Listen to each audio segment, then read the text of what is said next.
Se lancer en tant que diététicien en libéral, ça fait rêver, mais ça amène aussi son lot de gros points d'interrogation. La plus grande question, soyons honnêtes, c'est est-ce que je vais vraiment pouvoir en vivre? Est-ce que ça va vraiment payer mes factures? Alors aujourd'hui, dans notre podcast Entre deux patients, on va parler franchement de tout ça. On va partager des témoignages, des galères, mais surtout des tactiques qui marchent vraiment pour réussir financièrement en libéral. Que vous soyez en plein doute par rapport à vos choix d'études ou que vous cherchez à booster l'activité de votre cabinet, cet épisode est fait pour vous. On va vous montrer que oui, c'est possible de bien gagner sa vie tout en faisant ce qu'on aime. On parlera consultation qui cartonne, entraide et surtout comment se jeter à l'eau avec confiance. Alors restez avec nous, c'est parti pour un épisode plein de conseils concrets et de motivation. Allez, go, on y va! Bienvenue sur le podcast Entre deux patients. Je suis Élise Bricot. Et moi, Marion Baudin. Nous sommes toutes les deux diététiciennes et on va vous parler ici de nos expériences en libéral. Vous avez envie de booster votre activité, d'être plus créatif et plus efficace dans vos consultations? Nous aborderons dans ce podcast des thématiques qui nous tiennent à cœur et nous répondrons à vos questions. Allez, c'est parti! Salut Élise! Salut Marion, bonjour tout le monde! Alors aujourd'hui, on a décidé de se poser la question, est-ce que la diététique, être diététicien, diététicienne, c'est encore un métier d'avenir? Je crois que déjà, on peut dire que nous, on y croit quand même. On peut commencer par là et que le podcast, ça va être plutôt dans ce sens-là. Comment vivre de son activité, comment faire en sorte que ça fonctionne. Parce que oui, nous, on croit que c'est un métier d'avenir et c'est important de faire passer ce message-là. Donc, pour ceux qui ne nous connaissent pas et qui nous découvrent via ce premier épisode, via YouTube ou une application de podcast, on a créé cette chaîne YouTube en 2020. Donc, ce podcast à destination des diététiciens francophones pour échanger sur nos pratiques, pour répondre à vos questions, partager des astuces de consultation, partager nos échecs aussi parfois. En tout cas, les coulisses de nos consultations. Et évidemment, le but, c'est aussi de faire pétiller votre quotidien de diététicien. Moi, c'est Lise, je suis diététicienne indépendante et depuis 4 ans, j'ai développé des formations en ligne pour diététiciens indépendants, diète en transition, pour vraiment aider tous les diététiciens à être confiants, heureux et épanouis dans leur travail. Nous avons actuellement 2 formations qui sont accessibles pour les diététiciens. La première, c'est la formation consultation au top, qui est vraiment axée sur le contenu des consultations à proprement parler. Et une seconde qui est réseau au top, et là qui vraiment aide les diététiciens à développer leur activité comme diététicien en libéral. Alors si vous souhaitez vous former, on vous a préparé une formation email gratuite pour vous aider à avoir le bon état d'esprit pour réussir comme diététicien indépendant, pour vous aider à trouver votre spécialisation, pour mieux utiliser les réseaux sociaux, pour oser contacter les médecins et pour surtout oser passer à l'action pour développer son activité comme diététicien en libéral. Alors cette formation email gratuite s'appelle le coup de pouce. Si vous ne l'avez pas encore suivi, allez vous inscrire maintenant. C'est gratuit et vous pouvez faire ça sur dièteentransition.com/grandir. Je vous mettrai le lien en description. Donc, allez vous inscrire, comme ça, vous pouvez déjà avoir plein de conseils gratuitement grâce à cette formation. Et moi, c'est Marion. Donc, je suis diététicienne et fondatrice de Mon Suivi Diète. Donc, Mon Suivi Diète, c'est un outil digital pour optimiser l'accompagnement diététique de nos patients. C'est aussi une plateforme de prise de rendez-vous en ligne. Et puis, depuis 1 an, on propose aussi un format masterclass.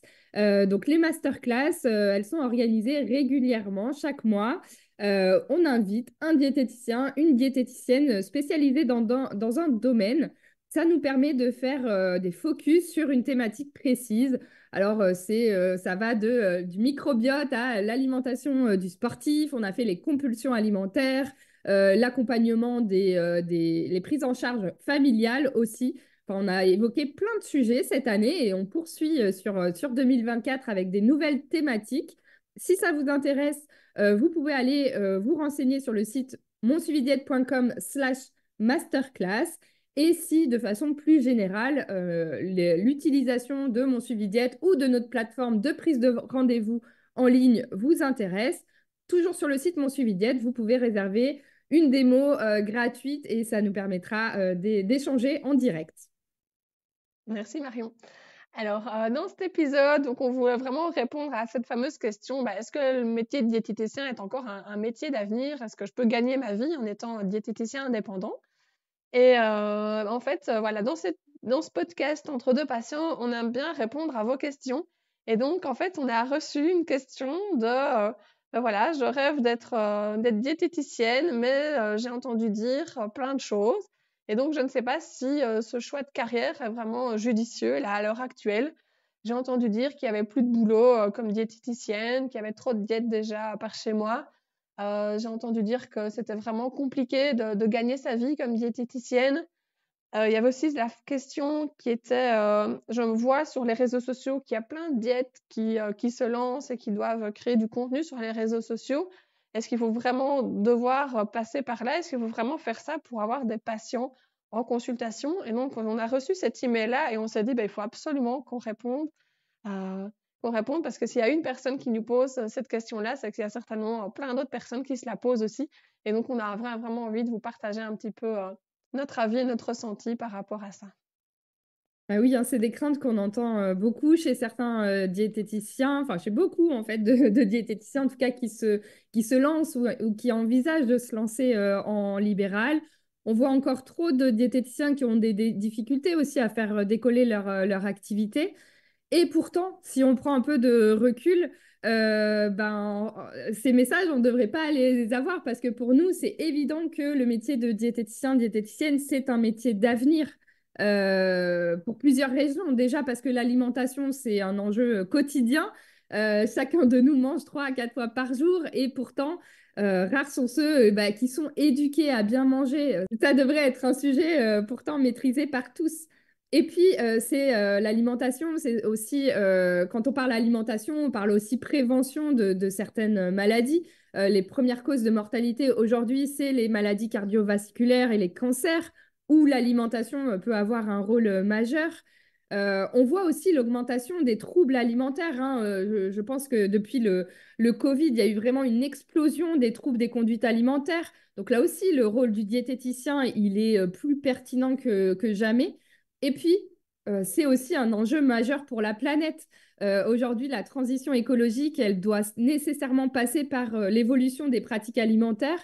Et là aussi, on est persuadé que le diététicien, il a une place centrale, un rôle majeur dans cette problématique-là.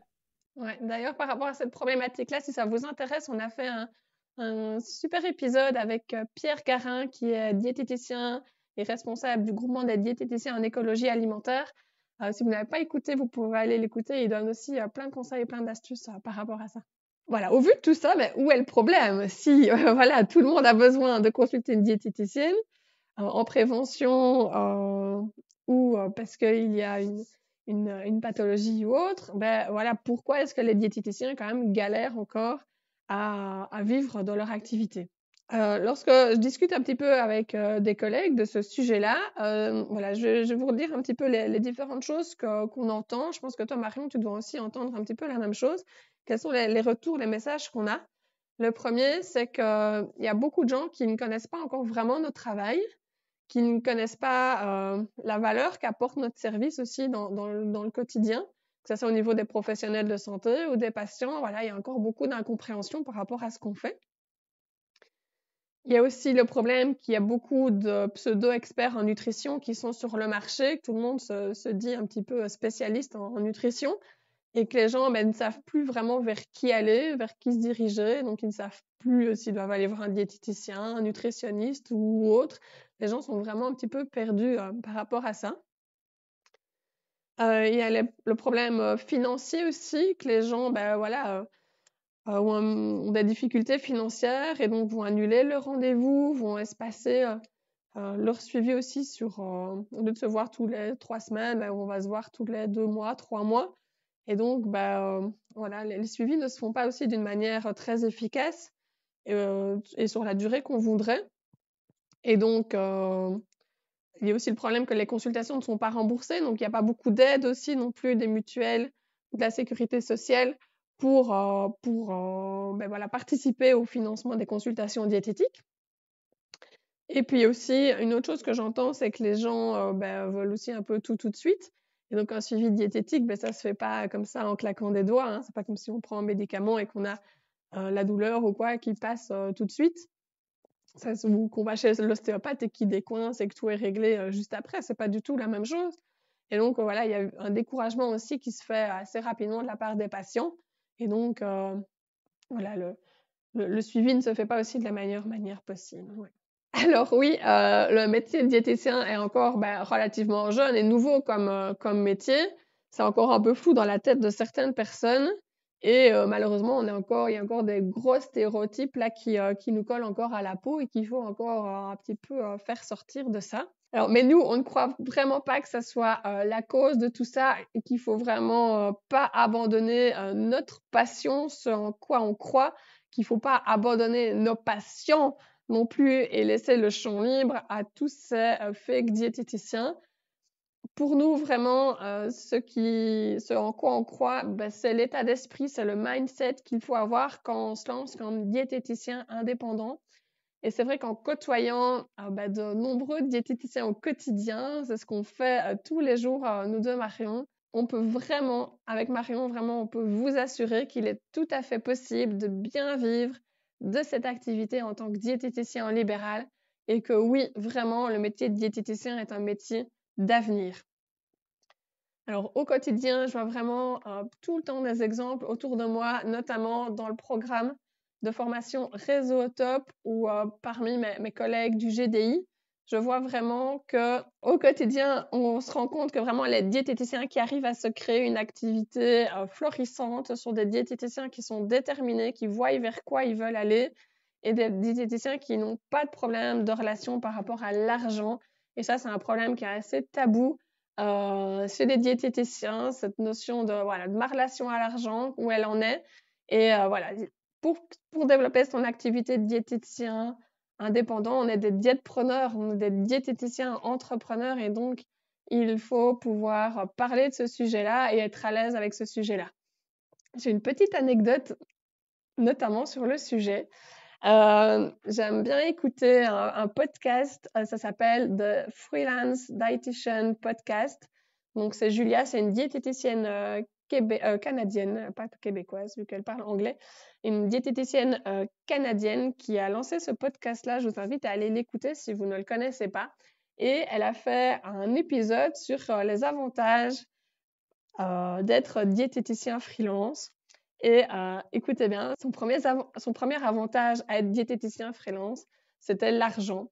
Donc c'était de money. Donc vraiment, pour elle, c'était quand on est indépendant, quand on est diétpreneur, on n'a pas de limite au niveau de ses revenus. Donc c'est pas comme un salarié où il sait que tous les mois, il va avoir la même somme d'argent tous les mois, peu importe la qualité du travail presté. Quand on est indépendant, il n'y a pas de limite au niveau revenu. Et donc, c'est comme ça aussi qu'on sait se créer une activité florissante, qu'on est dans cet état d'esprit. C'est vrai qu'en Europe, on est un petit peu plus mal à l'aise de parler de ces sujets-là, alors qu'en Outre-Atlantique, pas du tout.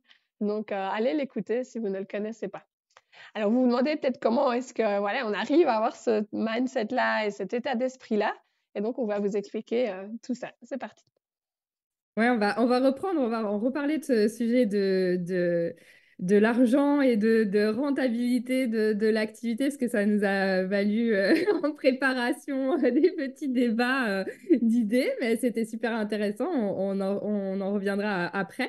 Mais tu as parlé de bon état d'esprit, de mindset, et moi je pense que la première chose qui nous bloque, en tout cas ce que j'entends beaucoup chez les diètes lorsqu'on se lance dans notre activité de diététicien, c'est d'abord le manque de confiance en soi et le manque de confiance en ce qu'on va pouvoir apporter aux patients. Je pense que ça vient du fait qu'on n'est absolument pas formé à l'exercice du libéral dans nos études. Hein. On est vraiment formé à exercer plutôt en milieu thérapeutique, en hôpital, en clinique, et très peu à l'exercice du libéral. Donc, beaucoup de diètes appréhendent leur première consultation. Et on rappelle que du coup, c'est plutôt normal. Hein. C'est vraiment, on en passe tous et toutes par là. C'est plutôt sain, moi je pense d'ailleurs, de douter, de ne pas être absolument sûr de soi quand on va démarrer ses premières consultations. Mais c'est vrai que ça peut être quand même la première chose à travailler, vraiment prendre confiance en ce qu'on va apporter en consultation aux patients. Si on sent que ces consultations, elles ne sont pas à la hauteur, si en tout cas on ne se sent pas suffisamment en confiance dans l'exercice de la consultation, c'est vraiment le truc à travailler. C'est hyper important d'avoir vraiment des prises en charge, des consultations structurées qui maximisent les résultats des patients. Et d'avoir un bon bagage de connaissances et surtout des outils efficaces qu'on va pouvoir utiliser en consultation ou en dehors des consultations pour accompagner ces patients de la meilleure façon. Ouais, le point numéro 1, vraiment, c'est faites plutôt des consultations efficaces. C'est notamment ce qui a été le démarrage un petit peu de la formation consultation au top et donc de tout le projet Diète en transition. Ça a été vraiment de pouvoir proposer des méthodes de prise en charge qui sont éprouvées, qui sont conçues par des diététiciens expérimentés et donc de pouvoir assurer une prise en charge efficace avec nos patients. Comme tu l'as dit, ben voilà, durant notre cursus, durant notre formation, le cursus est court pour tout ce que le métier de diététicien comporte. Donc voilà, il y a des choses qui ne savent pas être abordées comme elles devraient. Et donc, c'est ça que la formation consultation au top répond vraiment à ce besoin-là pour se lancer comme diététicien indépendant. Si vous souhaitez en savoir plus sur ce sujet, je vous propose de commencer déjà par le guide pour des consultations diététiques ultra efficaces. C'est un guide gratuit que je mets à disposition sur le site internet dièteentransition.com. Allez télécharger ce guide pour vraiment avoir des consultations efficaces qui permettent de faire réussir vos patients. Le principe, le but du jeu, c'est vraiment de limiter les abandons de suivi, de permettre à chaque patient d'aller jusqu'au bout de son suivi, de lui permettre d'avoir des résultats et évidemment de se sentir mieux grâce à son suivi diététique. C'est pour ça qu'il vient nous consulter, c'est pour un mieux-être. Je voulais vous donner un petit exemple pour que vous voyez un petit peu ce qu'il en est par rapport à cette question d'argent. En fait, parfois, vous allez avoir des patients qui font faire que 2 consultations avec vous. Il peut y avoir plein de raisons par rapport à ça, mais et moi c'est ce que j'ai vécu beaucoup au début dans ma pratique professionnelle, parce que mes méthodes de prise en charge n'étaient pas efficaces. Et donc, j'avais des patients qui venaient 1 fois, 2 fois, grand maximum 3 fois, et puis qui laissaient tout tomber. Et donc, votre patient aura peut-être déboursé, je sais pas, 80, 100 euros pour venir à la consultation, pour une ou 2 consultations. Il n'aura pas eu de résultat par rapport à ce qu'il demandait. Et, entre guillemets, il aura perdu ces 100 euros là parce qu'il n'aura pas eu de résultat. Il sera venu vous voir 2 fois, mais avec pas de satisfaction derrière par rapport à ce qu'il aura reçu. Et moi, de mon côté, qu'est-ce que j'avais quand j'avais ça? J'étais hyper frustrée, hyper déçue de ne pas avoir su accompagner cette personne-là plus longtemps. Et j'étais vraiment pas fière, en fait, d'avoir fait mon travail.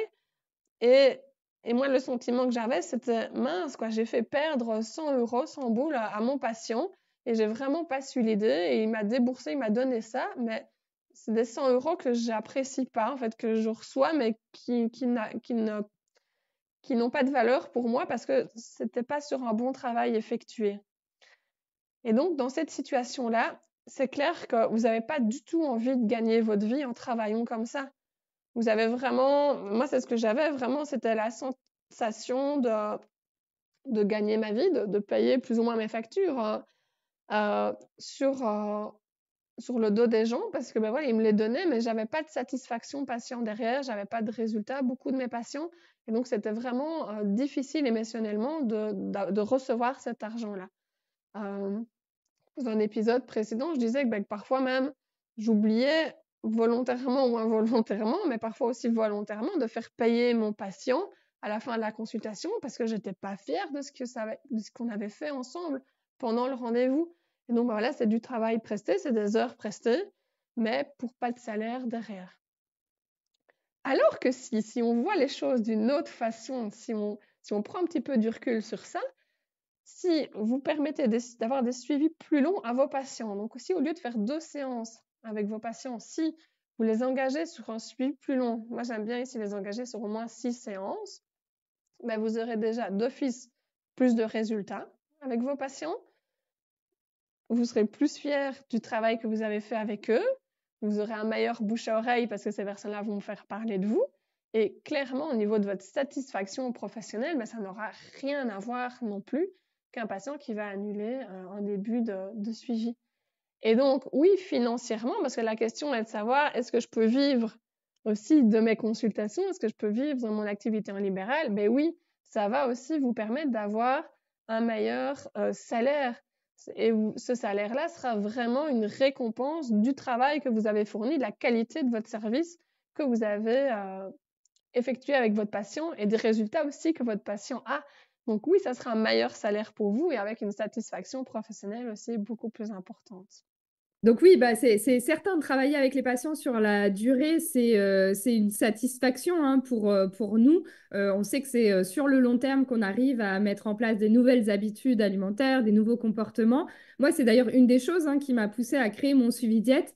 Voilà, je souhaitais vraiment pouvoir envisager des suivis qui durent dans le temps et pas voir, comme tu l'as dit, mon patient une fois, 2 fois. Alors, évidemment, parfois, on n'a pas besoin de voir nos patients plus que ça. Hein. Ça c'est important de le dire aussi, que des fois, une consultation, 2 consultations, bah, ça suffit pour répondre aux attentes du patient ou ça a permis des fois de planter quelques petites graines dans l'esprit du patient qui n'est pas prêt à entamer le travail qu'on souhaitait entreprendre.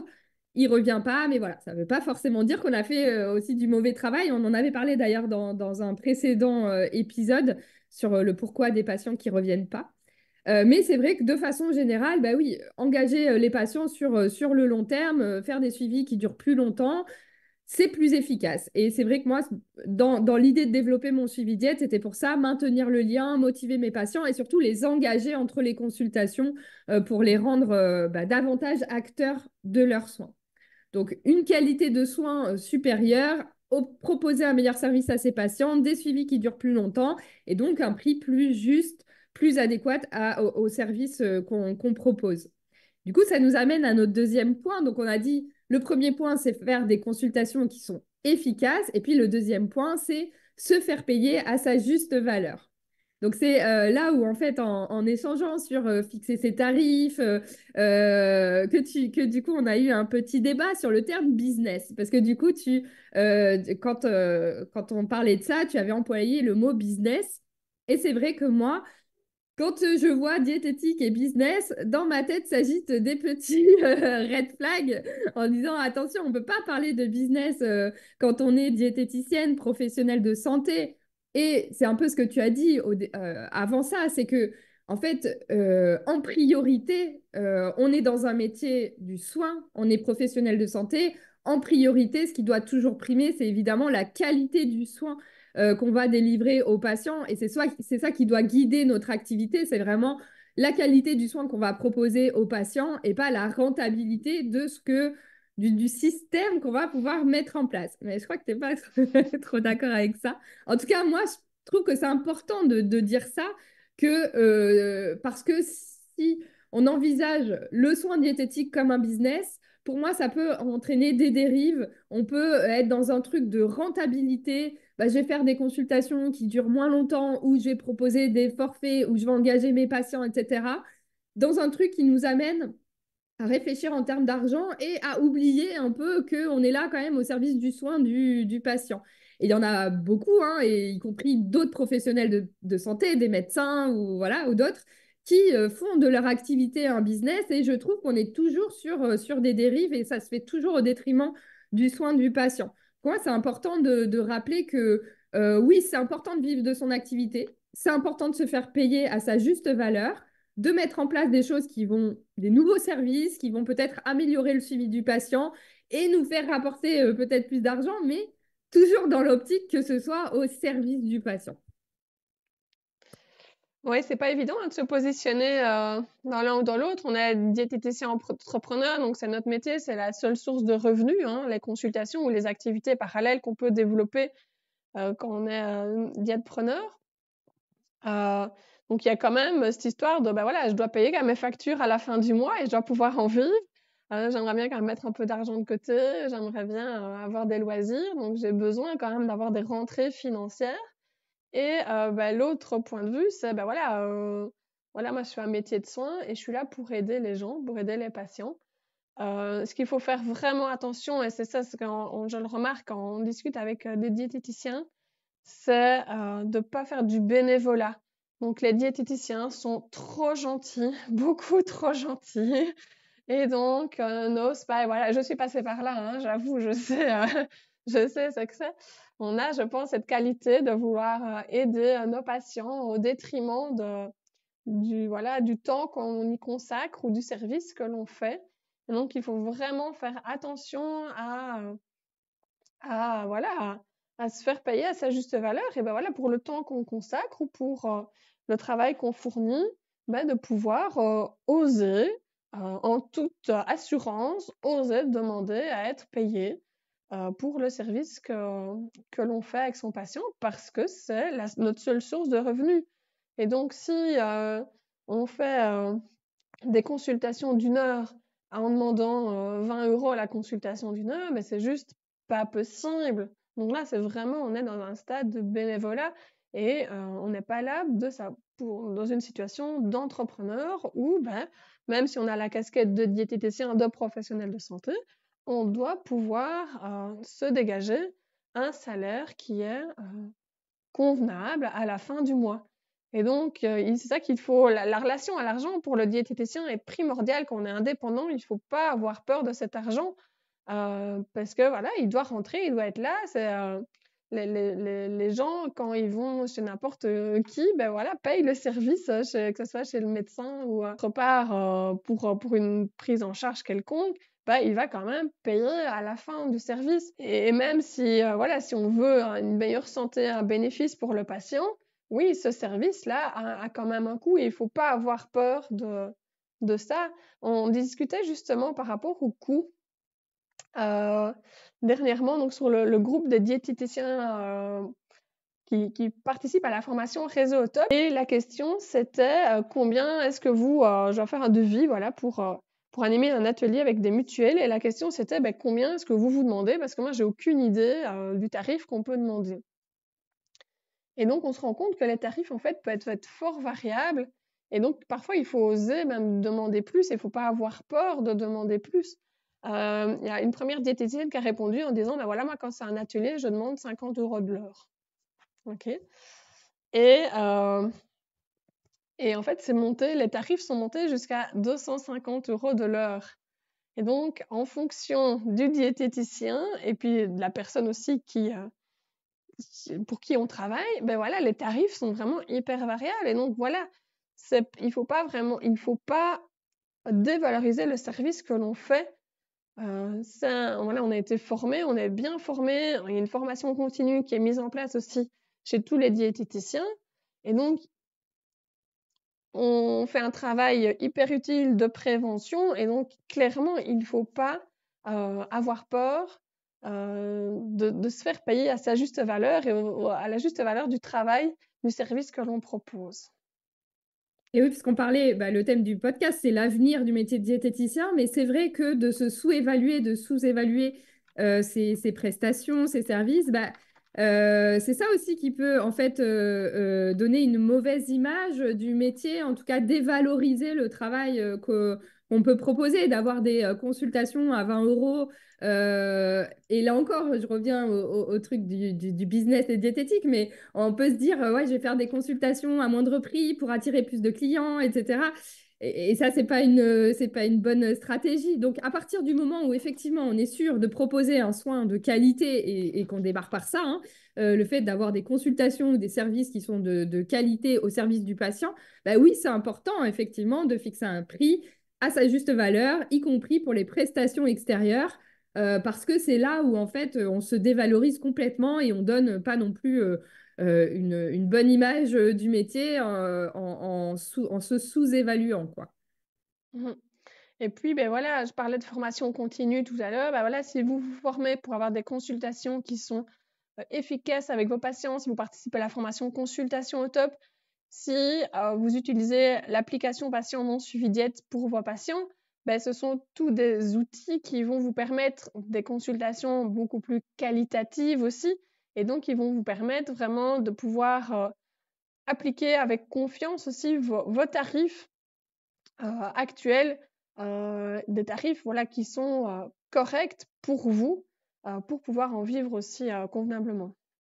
Un petit résumé par rapport à ce point, se faire payer à sa juste valeur, voilà, il y a pas de problème à avoir entre, voilà, je veux développer mon activité, je veux gagner ma vie avec mon activité et je souhaite bien prendre en charge mes patients et je souhaite faire de mon mieux avec mes patients, pour leur santé, pour leur bien-être. Donc les 2 sont vraiment, compatibles ensemble et c'est tout à fait d'avoir une activité professionnelle florissante dans laquelle vraiment vous gagnez bien votre vie et en ayant des super retours patients, en ayant des bons résultats et en faisant votre travail vraiment avec fierté et avec passion pour, pour promouvoir voilà, votre façon de voir les choses et votre façon d'aider les gens. Donc les 2 sont vraiment tout à fait possibles et se complètent l'un l'autre en fait. Et je pense que d'ailleurs, c'est des valeurs aussi qu'on peut développer quand on développe d'autres activités en parallèle de son métier de diététicien. C'est-à-dire que nous, on a créé 2 entreprises en tant que diététicienne, que ce soit un centre de formation ou moi, mon logiciel diététicien. Et de la même façon, on n'a pas réfléchi qu'en termes de rentabilité, comment je vais vendre ma formation super chère ou comment je vais faire un logiciel pareil où je vais me faire beaucoup d'argent. En fait, ce qui a nourri notre réflexion au démarrage, c'était également comment on peut améliorer nos consultations, le soin du patient. C'est vraiment ce truc-là qui a été au cœur de la création et du centre de formation diète en transition et de mon suivi diète. C'est comment on peut faire mieux en termes de prise en charge du patient. Donc ça rejoint aussi ce qu'on a dit, allier à la fois la qualité du soin et réfléchir à comment aussi ça peut être rentable derrière, évidemment. Donc, on a vu ces 2 premiers points, l'efficacité de nos consultations, donc avoir des consultations efficaces, travailler la qualité du soin, se faire payer à sa juste valeur. Et puis, le dernier point qu'on voulait aborder, c'était travailler la confiance en soi en ne restant pas seul, en allant au contact d'autres diététiciens. Parce que quand on se lance en libéral, on est tout seul dans son activité. Alors, c'est très bien parce qu'on prend ses propres décisions, on fait ce qu'on veut, on n'a pas de compte à rendre à quelqu'un. Mais le revers de la médaille, c'est quand même la solitude du métier et on peut vite perdre sa motivation, sa confiance en soi. Alors, à un moment où, quand on se lance, on n'est déjà pas très sûr de soi et de ce qu'on va mettre en place à ses patients. Ça peut être quand même assez dur les premiers mois d'activité si on reste seul dans son activité. Et puis surtout, ça va être le moment où on va aller regarder ce que font les autres en n'interagissant pas, mais en se comparant sur les réseaux sociaux. Voilà, et on va se faire une idée, parfois fausse, de ce que mettent en place les autres et pourquoi nous, on ne fait pas ça. Donc vraiment, notre idée, c'est surtout de vous dire de ne pas rester seul, d'aller au contact et d'échanger avec d'autres diététiciens. Nous, clairement, c'est ce qu'on a choisi de développer avec mon suivi diète à travers des rencontres physiques, à travers des masterclass et donc du live en ligne accessible à tous. C'est vraiment ces temps d'échange où on peut rencontrer d'autres diététiciens. Et alors moi, ce que j'adore dans les rencontres entre diètes, c'est vraiment qu'il y a toutes les générations et il y a toutes des diètes avec des profils hyper différents, des spécialités différentes, des diètes qui ont 30 ans d'expérience, d'autres qui viennent de démarrer leur activité ou même des étudiants. Et c'est hyper intéressant parce que finalement, on a très peu de moments où on peut échanger comme ça avec des diètes qui ont des parcours tout à fait différents. Des fois, c'est des reconversions. C'est hyper intéressant, hyper enrichissant. Voilà, au cours de rencontres entre diètes, je me souviens d'une jeune diète qui venait juste de démarrer, qui partageait ses difficultés sur ses premières consultations. Et voilà, tout le monde était là pour la rassurer, pour lui dire, mais attends, on est toutes passées par là.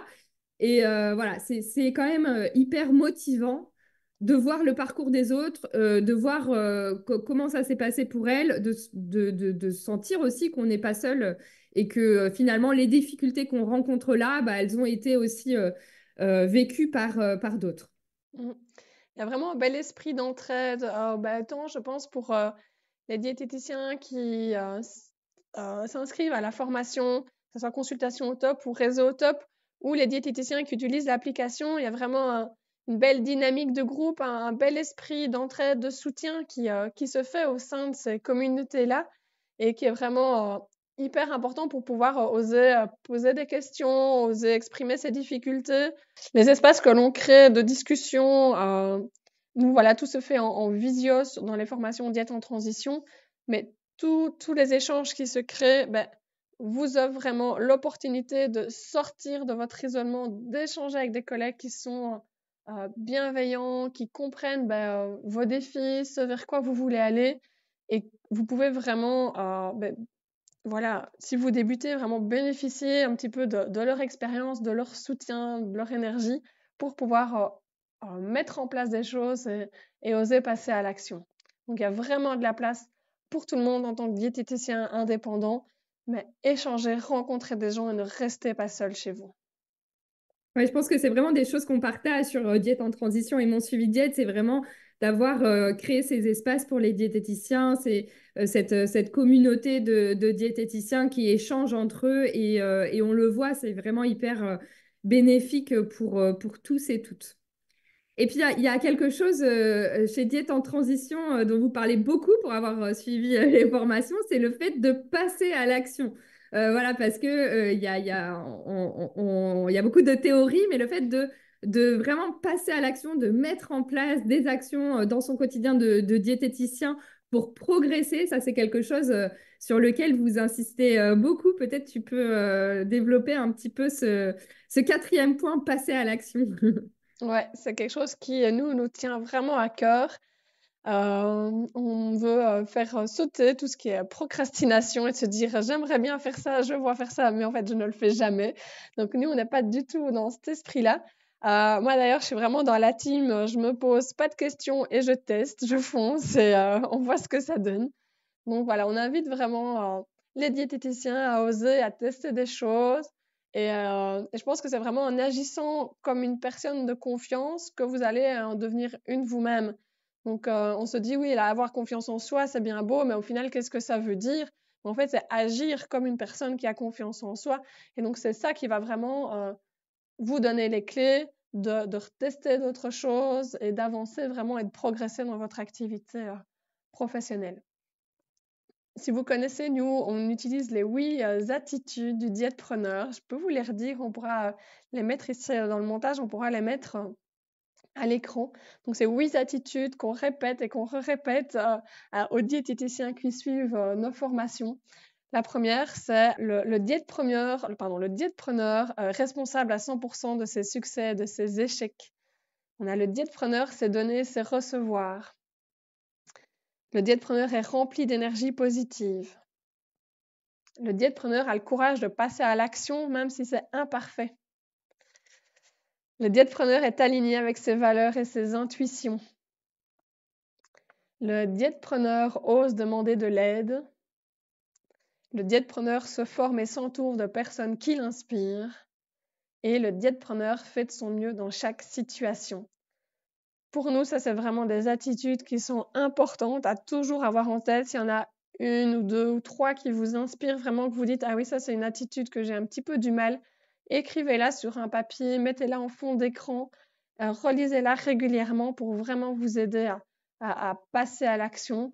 La phrase, voilà, j'ai le courage de passer à l'action même si c'est imparfait. Si je fais voilà, une activité thématique avec mon patient et que c'est pas parfait, ben c'est pas grave, je la fais quand même et je la teste quand même.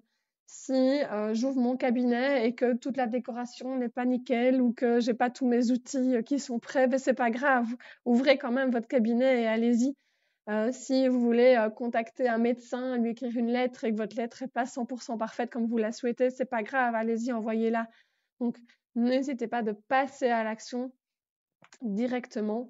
Et voilà, en le faisant, vous allez vraiment vous améliorer, vous allez vraiment augmenter aussi votre confiance en vous. Donc, ces attitudes vraiment vous aideront à trouver votre voie, à trouver votre chemin en tant que diététicien indépendant et à réussir aussi dans ce métier-là. Donc, allez-y, faites-le. Vous n'imaginez pas vraiment le succès que vous allez pouvoir obtenir, que vous allez pouvoir avoir si vous mettez de côté tous vos questionnements, tous vos peut-être, oui, mais ça pourrait, je voudrais bien, mais. Donc, si vous mettez tout ça de côté, vous allez vraiment avoir de fameux résultats et beaucoup de plaisir aussi à travailler. Alors, pour conclure, du coup, cet épisode, si vous vous lancez en libéral, si vous démarrez votre activité ou si vous envisagez de vous lancer en libéral ou même si vous vous êtes lancé mais que voilà, vous commencez à douter de est-ce que vraiment il y a un avenir dans ce métier de diététicien, nous, ce qu'on dit là dans cet épisode, c'est vraiment qu'il y a 4 points à travailler sur lesquels en tout cas se focaliser. C'est vraiment d'avoir confiance en soi, en sa pratique et aux soins qu'on va délivrer aux patients. Donc, d'avoir des consultations efficaces. Et que si là-dessus, vous doutez, peut-être aller creuser du côté de formations qui peuvent vous aider, et diète en transition évidemment, d'outils qui peuvent améliorer aussi les prises en charge. Mais voilà, vraiment avoir confiance en ce que vous allez délivrer aux patients. Le deuxième point, c'est vraiment de se faire payer à sa juste valeur, voilà, de ne pas oublier quand même l'aspect rentabilité de son activité, si on veut en vivre sur le long terme, si on veut que ce soit payant, et voilà, il faut quand même avoir cette notion-là, de ne pas rester seul dans son activité, d'aller vraiment au contact d'autres diététiciens. Ça, c'est important, d'échanger, de ne pas rester bloqué avec ses problématiques. Et puis le quatrième point, comme tu le disais, Élise, d'oser passer à l'action, de tenter des choses, de vraiment se mettre à l'action, tenter des nouvelles choses avec les patients, de voilà, pas rester dans l'inaction, tenter et puis on voit si ça fonctionne, si ça fonctionne pas. C'est souvent ce qu'on dit à nos patients aussi, donc à mettre en pratique de notre côté. Mais si vous croyez en votre projet, si vous êtes passionné par la nutrition et par le soin, et foncez. Et donc, c'est en croyant en vous et en vos capacités, vous allez pouvoir transformer chaque défi en opportunité et bâtir vraiment la carrière épanouissante dont vous rêvez. Donc, vraiment, on croit en vous, on est là pour vous. Donc, si vous avez des questions, si vraiment vous avez besoin d'un coup de pouce, n'hésitez pas à venir soit vers Marion, soit vers moi. On est vraiment là pour vous aider à mettre en place tout ça et à démarrer vraiment votre activité comme diététicien en libéral. Et si vous avez encore besoin d'être rassuré par rapport à ça, pour avoir ce bon état d'esprit pour vous lancer comme diététicien indépendant, inscrivez-vous aussi à la formation gratuite qui s'appelle Le Coup de pouce. C'est sur dièteentransition.com/grandir et vous aurez aussi déjà plein de conseils par rapport à ça. Et franchement, n'hésitez pas, si vous avez des questions, n'hésitez pas à me contacter, soit en mettant un petit commentaire en dessous de cette vidéo-là. Sinon, vous pouvez me retrouver aussi sur Instagram, sur Facebook, sur LinkedIn. Donc, n'hésitez pas vraiment à venir vers moi pour vous aider à démarrer votre activité. Et si vous avez envie de partager, on me disait d'échanger entre diététiciens, de venir à la rencontre d'autres professionnels, n'hésitez pas à nous suivre sur notre compte Instagram. C'est là-bas qu'on est bien actif, sur le compte Mon Suivi Diète, où on partage à chaque fois les prochaines rencontres qui vont avoir lieu, les webinaires, les masterclass. Voilà, il y a toute l'actu par là-bas, sur LinkedIn aussi ou sur Facebook. En tout cas, n'hésitez pas à aller nous suivre et puis à nous poser de la même façon vos questions. Vous pouvez aussi prendre une démo pour Mon Suivi Diète sur le site Mon Suivi Diète et on pourra échanger en live si vous avez envie d'en savoir plus sur nos outils. Merci à tous pour votre présence, votre écoute sur ce podcast Entre deux patients. Si ce n'est pas encore fait, n'hésitez pas à vous abonner à notre chaîne YouTube, à liker cet épisode s'il vous a plu, à le partager à vos collègues et toujours nous laisser un petit commentaire sur YouTube en dessous de cette vidéo. Ça nous aide à faire connaître, à diffuser un maximum ce podcast, donc on vous remercie déjà d'avance de le faire. Marion, on se retrouve tout bientôt dans un prochain épisode. Allez, à bientôt Élise. À bientôt Marion. Ciao, ciao.